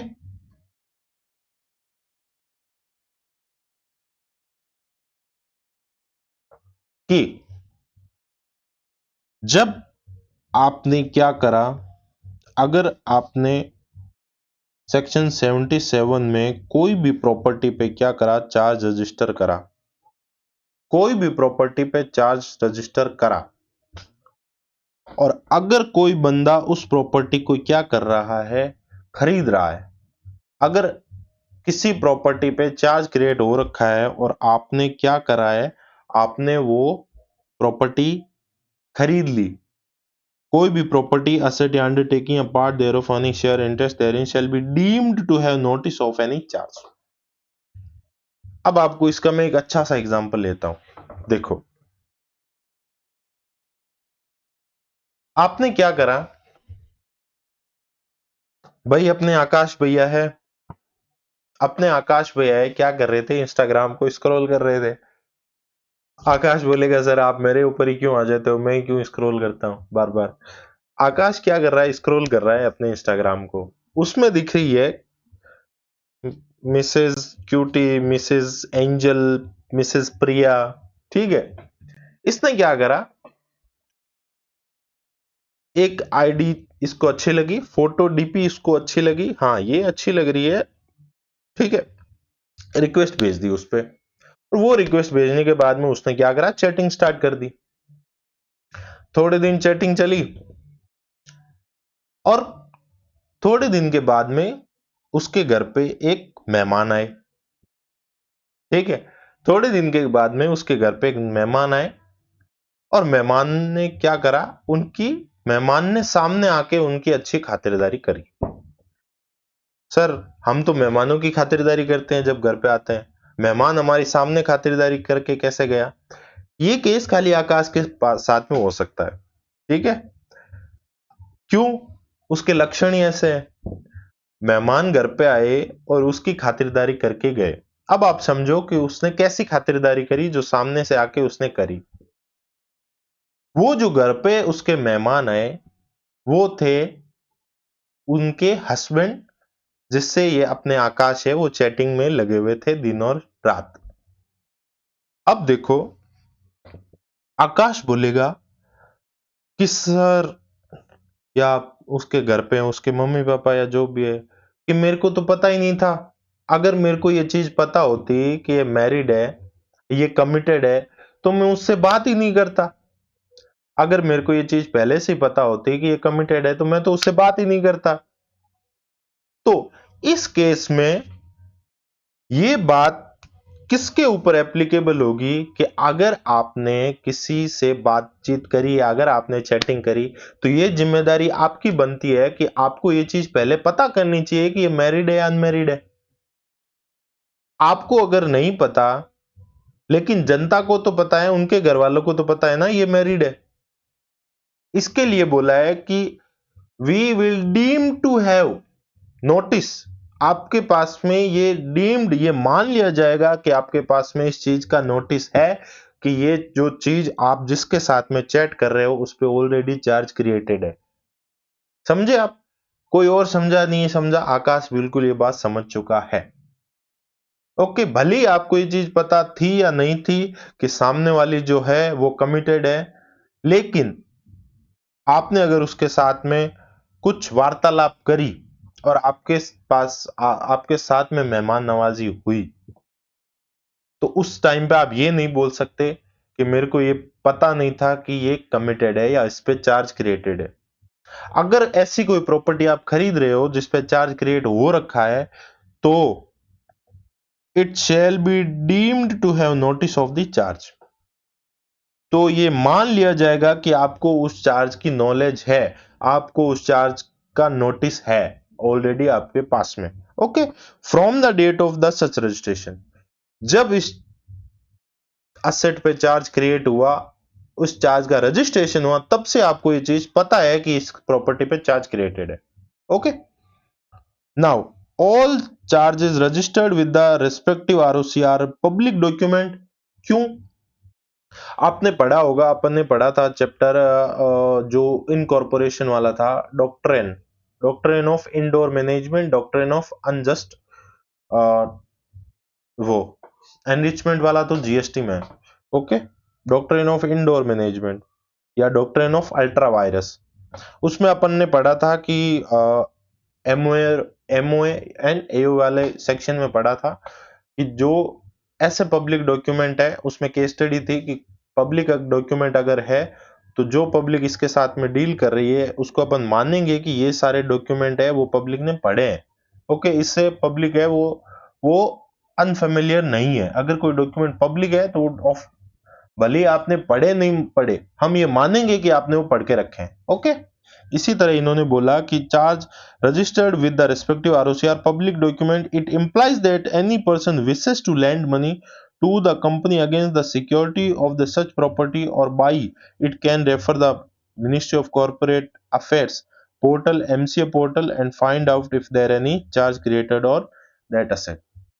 कि भाई अगर कोई company किसी property पे loan देना चाह रहा है, तो ये उसकी जिम्मेदारी है कि वो क्या करे, उस प्रॉपर्टी पे चार्ज क्रिएट हो रखा है या नहीं हो रखा, ये पहले चेक कर ले। बाद में ऐसा थोड़ी बोलेगा। क्यों? चार्ज क्रिएट होता है आरओसी के द्वारा, और ये जो सारी डिटेल है वो आपको एमसीए की वेबसाइट पे मिल जाएगी फ्रीली अवेलेबल। ओके, तो इसके लिए ये बोल रहा है कि पब्लिक डॉक्यूमेंट है जो जो चार्ज रजिस्टर हुआ, तो अगर कोई कंपनी अगर विशेष टू लैंड मनी, अगर कोई कंपनी उधार पैसा देने की इच्छा रखता है कंपनी को, तो ये उसकी इट कैन रेफर, वो क्या कर सकती है, एमसीए की पोर्टल को रेफर कर सकती है कि उस पर चार्ज क्रिएट हो रखा है या नहीं हो रखा। इसलिए इसके लिए बोला था डॉक्ट्रिन ऑफ अल्ट्रा वायरस की बात है यहां पे। It is also to be noted that any document filed with the registrar for registration act as the constructive notice, means implied or deemed knowledge. Okay, this means even though the third party has not referred to the public document, he would still be considered or deemed to have seen it. This is because a deeming provision create a legal fiction. Okay, कि जो dimming provision है doctrine of ultra vires या doctrine of indoor management है, वो क्या करता है, legal fiction create कर देता है। भले ही आपने वो चीज पढ़ी नहीं पढ़ी, भले ही आप रोड पे जा रहे थे, आपने जो क्या बोलते हैं अपने ट्रैफिक के रूल्स रेगुलेशन है, भले ही आपने पढ़ नहीं रखे, लेकिन अगर आपने कोई वॉयलेशन किया तो अब आप ये नहीं बोल सकते कि मैंने तो पढ़े ही नहीं थे रूल, जो ट्रैफिक के रूल्स है, आपके ऊपर फाइन लगेगा अगर आपने पढ़ा नहीं पढ़ा। क्यों? ये पब्लिक रूल्स है, ये पब्लिक रेगुलेशंस है, ये पब्लिक डॉक्यूमेंट है, जो आपने हम ये मानेंगे कि आपने पढ़े थे लेकिन फिर भी आपने वॉयलेशन किया। इसके लिए क्या करता है, creates a legal fiction. Automatic एक लीगल फिक्शन, फिक्शन मींस जो रियल नहीं है। फिक्शन किसको बोलते हैं? जो रियल नहीं है। इसके लिए ये क्या क्रिएट करता है, डीमिंग जो प्रोविजन होता है, जो मानने वाला प्रोविजन होता है, वो एक लीगल फिक्शन क्रिएट कर देता है। Thus, every person proposing to deal with the company should verify whether the asset is already under any charge or not by going through the record of charges maintained at the office of ROC before entering into transaction। कि अगर company अगर उस property के against में कोई भी transaction करना चाहती है तो वो क्या कर सकती है, आरओसी के पास में जाके चेक कर सकती है कि इस प्रॉपर्टी पे वो या उस कंपनी का ऑलरेडी कोई चार्ज क्रिएट हो रखा है या नहीं हो रखा, in case he enter into the transaction. लेकिन फिर भी क्या हुआ, उस कंपनी ने ट्रांजेक्शन कर लिया विदाउट मेकिंग एनी इंक्वायरी। उसने कोई इंक्वायरी नहीं करी और क्या कर लिया, कोई ट्रांजेक्शन कर लिया। And later on suffer losses because charge.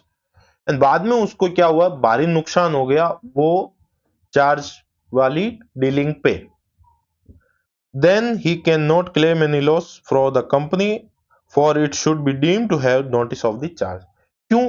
ये डीमिंग प्रोविजन था, ये माना था कि आपने सारी चीजें पढ़ी थी इस चार्ज के बारे में, फिर भी आपने ये ट्रांजेक्शन किया, इसके लिए इसका कोई आप उस लॉस की भरपाई के लिए हकदार नहीं हो। बस compulsory registration of charge prevent company from offering the same asset as security to borrow funds fraudulently from the different lender। अब देखो, ये चार्ज क्रिएट होना क्यों जरूरी है ये आप समझो। ये भी आप देखो कि मान लो आपके पास में एक प्रॉपर्टी थी, आपने एक बैंक से लोन ले लिया उस कंपनी पे, ठीक है। आपने एक बैंक से लोन ले लिया, अपने मान लो घर पे लोन ले लिया आपने, और अब आपने क्या करा, अब आप एक बार एक कंपनी से बैंक से लोन ले लिया, अब आप गए वापस दूसरी कंपनी के पास में, दूसरी बैंक के पास में गए, आपने बोला कि ये हमारी प्रॉपर्टी, ये हमारा घर है, आप उस पे हमें लोन दे दो। तो दूसरी कंपनी, दूसरी बैंक भी क्या कर देगी, आपको लोन दे देगी। उसी तरह आपने तीसरी, चौथी, पांचवी, जितना लोन हो सकता था आपने अपनी प्रॉपर्टी पे ले लिया। इस चीज को कंट्रोल करने के लिए क्या करा, इस चीज को कि आपने जो जिस चीज पे लोन लिया है ना, उस पे हमें क्या कर देंगे, ठप्पा लगा देंगे कि ये इस प्रॉपर्टी पे हमारी सिक्योरिटी है, इस प्रॉपर्टी पे हमने चार्ज क्रिएट कर रखा है हमारी नाम से, ताकि जब वो अगली बैंक के पास में जाए और अगली बैंक ने अगर चेक किया कि हम जिस बंदे को लोन देने वाले हैं, वो बंदा जो हमें प्रॉपर्टी दे रहा है एज ए सिक्योरिटी, कहीं ऐसा तो नहीं है उस सेम सिक्योरिटी पे किसी और ने लोन दे रखा है। इसके लिए क्या बोले कि कंपलसरी रजिस्ट्रेशन क्या करता है, प्रिवेंट करता है। प्रिवेंट मतलब बचा के रखता है इस तरह के फ्रॉड को, कि ऐसे फ्रॉड से क्या कर सकता है, रजिस्ट्रेशन है जो कंपलसरी हो रखा है उससे प्रिवेंट कर देता है कि आप आगे जाके कोई फ्रॉड ना करो। ओके, ये बातें थी डीमिंग प्रोविजन की। डीमिंग प्रोविजन था सेक्शन 80 ऑफ कंपनीज एक्ट 2013, जिसमें बोल रहा है कि अगर कोई बंदा कोई असेट खरीदता है जिस पे चार्ज क्रिएट हो रखा है, तो ये हम मानेंगे कि जब से चार्ज क्रिएट हुआ है तब से इस बंदे को ये पता था कि इस पे चार्ज क्रिएट हुआ है। ओके, क्यों? क्योंकि एमसीए की साइट है वो पब्लिक साइट है, इस पे जो डॉक्यूमेंट पब्लिक डॉक्यूमेंट है, और एमसीए की साइट पे जाके आप चेक कर सकते हो कि इस पे चार्ज क्रिएट नहीं हुआ है या हुआ है। और ये क्या कर सकता है, ये करता है कि ये लीगल फिक्शन क्रिएट करता है। Okay, dimming provision create a legal fiction.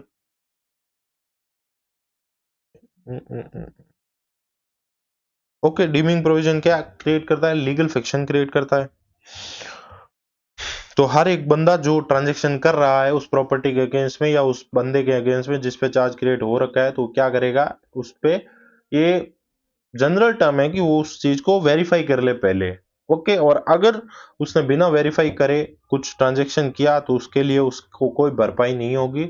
और इस चीज को कंपल्सरी रजिस्ट्रेशन क्यों जरूरी है? प्रिवेंट करने के लिए, फंड बोरो करने के लिए। नाउ अब देखो, अब ये तो बातें हो गई थी किसके बारे में? ये बातें हो गई थी चार्ज क्रिएट करने के बारे में, और अगर किसी के साथ में धोखा हो जाए उसके बारे में। अब यहाँ पे बात आती है consequence of no registration of charge, कि अगर मान लो आपको चार्ज रजिस्टर करवाना था, लेकिन आपने क्या किया, चार्ज रजिस्टर नहीं करवाया। आपको चार्ज रजिस्टर करना था लेकिन आपने चार्ज रजिस्टर नहीं कराया, तो उस केस में क्या क्या कॉन्सिक्वेंस हो सकते हैं, क्या क्या बातें बिगड़ सकती है? देखो, no charge created by the company shall be taken into account by liquidator appointed under Companies Act 2013 or Insolvency Bankruptcy Code या any other creditor unless it is duly registered and certificate of registration of such charge is given by the registrar. It means that the charge will become void against the liquidator and the other creditor of the company. देखो, अभी अपन ने जो ये पूरा point पढ़ा ना, मुझे पता है ये आपको समझ नहीं आया। आई नो आपको समझ नहीं आया, बट मैं आपको ये समझाता हूं। क्या है ये? अगर मान लो कंपनी क्या हुई, कंपनी गई लिक्विडेशन में। अगर कोई कंपनी के एसेट्स पे चार्ज क्रिएट हो रखा था, लेकिन कंपनी की ऐसी दुर्दशा आ गई कि कंपनी के पास में अब कुछ बचा नहीं है पैसा, ना लेने के लिए ना देने के लिए किसी बंदे को। अब क्या हुआ, कंपनी का जब लिक्विडेशन होगा तो कंपनी का लिक्विडेशन करने के लिए एक बंदा अपॉइंट होता है जिसका नाम होता है लिक्विडेटर। उस बंदे का नाम होता है लिक्विडेटर। जो बंदा कंपनी का लिक्विडेशन करवाता है उस बंदे का नाम होता है लिक्विडेटर। ओके, और या कंपनी का हो रहा है वाइंडिंग अप, उसके टाइम में भी लिक्विडेटर अपॉइंट होता है, या कोई भी क्रेडिटर। अब यहां पे ये पॉइंट क्या बोलना चाहता है कि जब कंपनीज एक्ट के अंडर कोई लिक्विडेटर अपॉइंट हुआ, जब कोई कंपनीज एक्ट के अंडर एक कंपनी में लिक्विडेटर अपॉइंट हुआ, क्या चीज के लिए? कंपनी में लिक्विडेशन करने के लिए। या फिर मान लो इंसॉल्वेंसी एंड बैंक्रप्सी कोड 2016 के अंडर एक लिक्विडेटर अपॉइंट हुआ। क्यों? या तो कंपनीज एक्ट में वो कंपनी वाइंड अप हो रही है, या फिर मान लो आईबीसी 2016 के अंडर कंपनी वाइंड अप हो रही है। ओके, ये दो वाले जो कोड या एक्ट है उसके अंडर में, दोनों में मान लो कंपनी वाउंड अप हो रही है, तो एक लिक्विडेटर अपॉइंट होगा उस कंपनी का पूरा लिक्विडेशन करने के लिए, प्रॉपर्टी बेच बेचा के सारे पेमेंट करने के लिए। या फिर मान लो ऐसा कोई क्रेडिटर है जिससे कंपनी का बहुत सारा पैसा बाकी है। उस केस में क्या बोल रहा है ये? No charge created by the company shall taken into account. उस केस में वो जो लिक्विडेटर है या फिर क्रेडिटर है, लिक्विडेटर या क्रेडिटर उस प्रॉपर्टी पे चार्ज को कंसिडर नहीं करेगा। भले ही आपकी कंपनी ने किसी डेटर के क्रेडिटर के अगेंस्ट में चार्ज क्रिएट करा होगा कि ये जो प्रॉपर्टी है इस पे मैं सिक्योरिटी इस बैंक को देता हूं, तो अगर कंपनी अगर लिक्विडेशन में ही जा रही है, वाउंड अप में ही जा रही है, गर्त में ही जा रही है, तो खाली उसी प्रॉपर्टी पे खाली उस बैंक का अधिकार होगा? ये बिल्कुल नहीं चलेगा। क्यों? कंपनी वैसी दशा में है जब सबको पेमेंट करना जरूरी है। उसके लिए क्या बोल रहा है कि जो लिक्विडेटर होगा ना, या फिर जो कंपनी का क्रेडिटर होगा, वो इस चार्ज को कंसीडर ही नहीं करेगा unless it is duly registered या फिर certificate of registration of such charge is given by the registrar. लेकिन अगर आपने उस पे क्या कर दिया है, रजिस्ट्रेशन कर दिया है, या फिर उसको जो आरओसी ने registration of certificate of registration दे दिया तो वो क्या करेगा, इस चीज को छोड़ देगा। सिंपल सी बात है। अगर कोई प्रॉपर्टी पे अगर सर्टिफिकेट ऑफ रजिस्ट्रेशन या कोई चार्ज क्रिएट नहीं हो रखा है तो उस पे ये लिक्विडेटर किसी भी तरीके से उसको बेच सकता है, उसका पैसा भरपाई करवा सकता है। बस जस्ट फॉर एग्जांपल आपके पास में प्रॉपर्टी ए है, प्रॉपर्टी बी है, इस पे चार्ज है, इस पे चार्ज, इस पे है, इस पे नहीं है। तो लिक्विडेटर क्या करेगा, जो लिक्विडेटर होगा ना, लिक्विडेटर इस पे एक्शन लेगा, पूरा का पूरा इस प्रॉपर्टी को पूरा का पूरा बेच देगा अपने पैसा वापस करने के लिए। लेकिन इस पे आरओसी ने अगर रजिस्ट्रेशन ऑफ सर्टिफिकेट दे रखा है, सर्टिफिकेट ऑफ रजिस्ट्रेशन अगर आरओसी ने दे दिया है, तो इस केस में लिक्विडेटर या क्रेडिटर इसको हाथ नहीं लगाएंगे। बस इतनी सी ही बात है।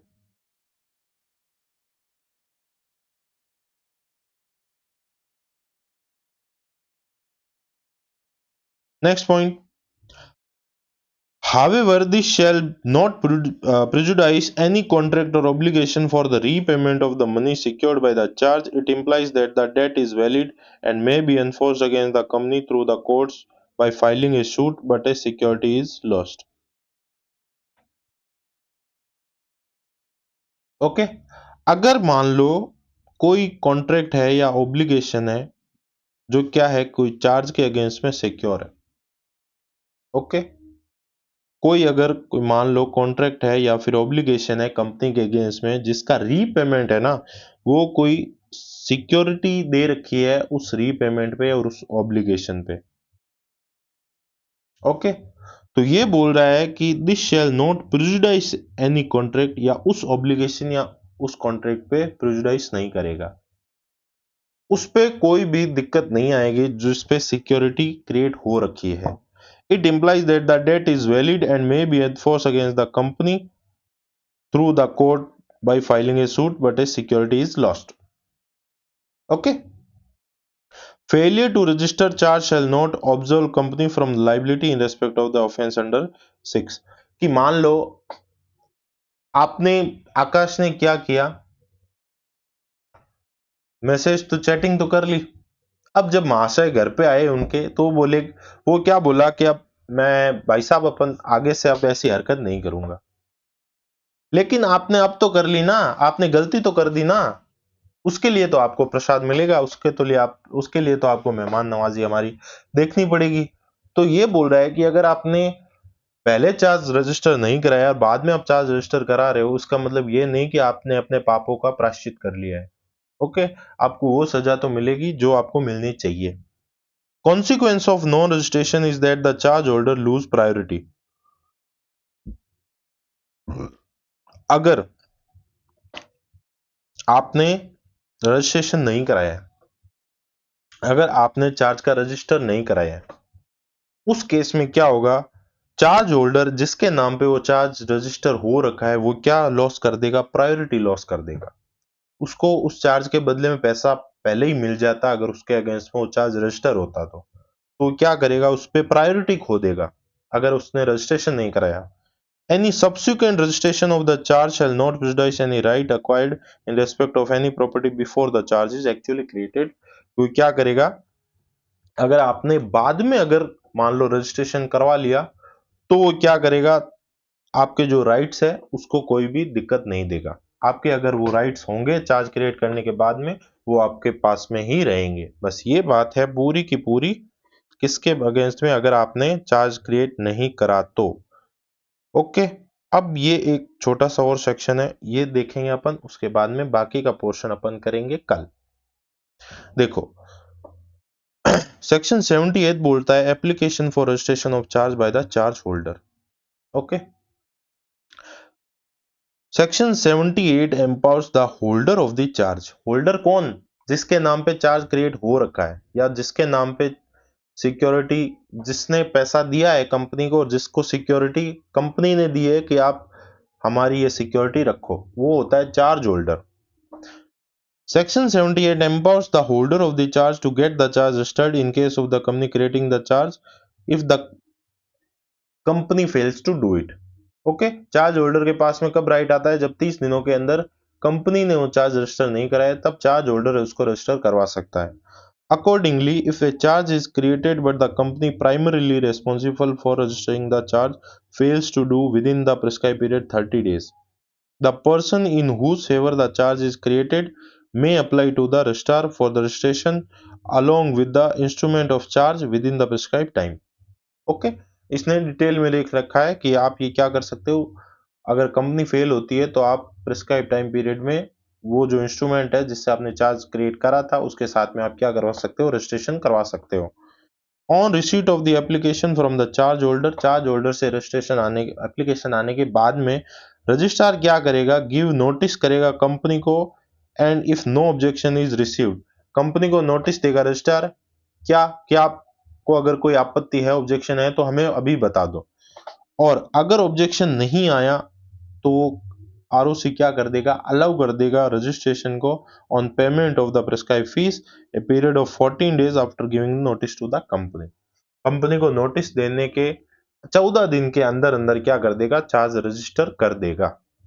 However, registrar shall not allow such registration by the charge holder if company itself register the charge and show sufficient cause why such charge should not be registered। लेकिन मान लो अगर नोटिस दिया आरओसी ने और कंपनी ने बोल दिया कि हम ये चार्ज रजिस्टर करवा रहे हैं और हमारा ये इतने टाइम तक लेट होने का ये रीजन था, तो उस केस में चार्ज होल्डर का जो रजिस्ट्रेशन एप्लीकेशन दिया है वो काम नहीं आएगा। Okay okay, recovery of fees in case registration is affected on application made by the holder of charge, कि भैया करवाना तो कंपनी को था लेकिन चार्ज होल्डर करवा रहा है, तो क्या करेगा, such person shall entitle to recover from the company the amount of any fee paid by him to the registrar for the purpose of registration of charge.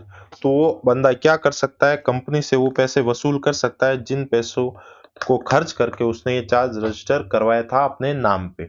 Okay, तो ये बातें हैं किसके बारे में, जो अपन ने आज रजिस्ट्रेशन ऑफ चार्जेस के बारे में पढ़ी। चार्ज के बारे में अपन ने पढ़ा कि चार्ज क्या होता है, चार्ज कितने तरह के होते हैं, चार्ज की डेफिनेशन क्या होती है। ओके, अपन ने पढ़ा चार्ज क्या होता है, टाइप ऑफ चार्ज क्या होता है और रजिस्ट्रेशन ऑफ चार्ज क्या होता है। ठीक है, फिक्स चार्ज, फ्लोटिंग चार्ज होता है दो तरह के। ओके, ये अपन ने पूरा डिफरेंस देखा था कि फिक्स और फ्लोटिंग में क्या फर्क होता है और कब एक फ्लोटिंग क्रिस्टलाइज हो जाता है, मतलब फिक्स बन जाता है। और रजिस्टर किसकी किसकी ड्यूटी होती है उस चार्ज को रजिस्टर करवाने की, तीन जने होते हैं, कंपनी खुद की, चार्ज होल्डर की एंड किसकी, जो परचेज कर रहा है प्रॉपर्टी। ओके, अब सारा कुछ हो जाने के बाद में सर्टिफिकेट इश्यू होता है किसका, रजिस्ट्रेशन चार्ज का, जो एक कंक्लूसिव एविडेंस है कि इस प्रॉपर्टी पे चार्ज क्रिएट हो रखा है। और अगर कोई बंदा अगर कोई डीलिंग कर रहा है उस प्रॉपर्टी पे जिस पे चार्ज क्रिएट हो रखा है तो उस पे डॉक्ट्रिन ऑफ अल्ट्रा वायरस लग जाएगा, मींस डीम प्रोविजन लग जाएगा कि उसको सारा कुछ पता था फिर भी इसने ये काम किया बस। और अगर आपने रजिस्ट्रेशन नहीं करवाया तो उस पे क्या हो सकता है, उसके इफेक्ट ये बताया है। और वो ऊपर अपन ने जो पढ़ा एप्लीकेशन कैसे देता है, एक चार्ज होल्डर कैसे एप्लीकेशन देता है उसके बारे में बताया है कि एक चार्ज होल्डर 30 दिनों के अंदर अंदर अगर कंपनी ने रजिस्टर नहीं कराया तो एप्लीकेशन दे सकता है। आरओसी नोटिस देगी किसको, कंपनी को, कि हम ये रजिस्टर कर रहे हैं, आपको कोई ऑब्जेक्शन तो नहीं है। और अगर उसने ऑब्जेक्शन नहीं करी तो 14 दिन के अंदर अंदर क्या कर देगा, आरओसी उसको रजिस्टर कर देगा। लेकिन अगर कंपनी बोलती है कि नहीं नहीं हमारे पास में थोड़ा टाइम कम था, आप इनको छोड़ो, हम ये चार्ज को रजिस्टर करवाते हैं, तो क्या रजिस्ट्रार उसके बेस पे ये चार्ज को रजिस्टर कर सकती है। और अगर चार्ज होल्डर ने रजिस्टर कराया तो चार्ज होल्डर क्या कर सकता है, जो जितना पैसा उस चार्ज को क्रिएट करने में लगा, फीस लगी, वो सारा का सारा कंपनी से वापस भरवाई करवा सकता है। ये बातें थी जो आज अपन ने पढ़ी, बाकी अपन पढ़ेंगे नेक्स्ट लेक्चर में, तब तक आप पढ़िए। ये लेक्चर ये नोट्स आपको इजीली अवेलेबल है आपके पास में। ओके, खुश रहिए, पढ़िए अच्छे से। Radhe Radhe, thank you so much.